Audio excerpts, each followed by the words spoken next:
W.F. House presents an unabridged recording of No Man's Ghost by Jason Powell, narrated by Rodney Gooden.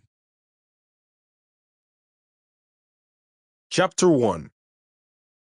When a window on the 6th floor exploded, the crowd across the street gasped and backed away.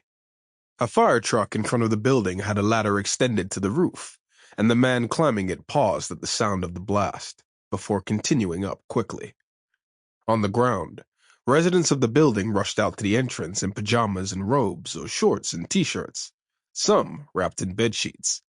They ran, bent low, hands over their heads, ash and glass and small debris falling around them.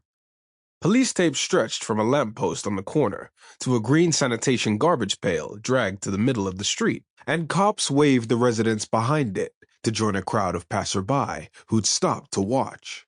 Those from the building huddled together at the front of the crowd and looked on in awe, wringing their hands or rubbing the backs of their arms.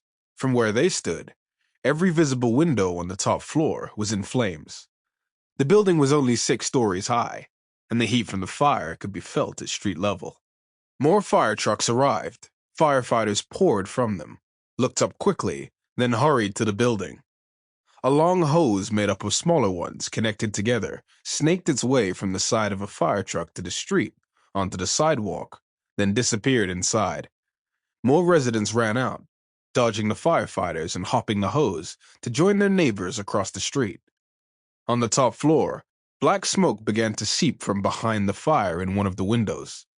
A thin, shifting cloud silhouetted against the night sky. The flames from that window flickered stubbornly, pulsed, then finally disappeared altogether.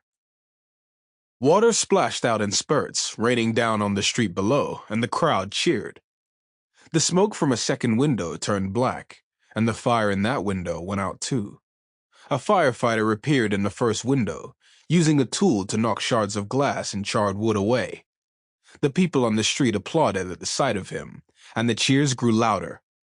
The fire truck in front of the building had another man climbing the ladder now, obscured occasionally by the new smoke coming out from the windows.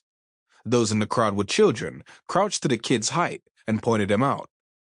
Then, 2 paramedics pulling a stretcher ran past the crowd to the building. From the entrance, 2 firefighters, one walking backward, came out carrying someone underneath the arms and knees.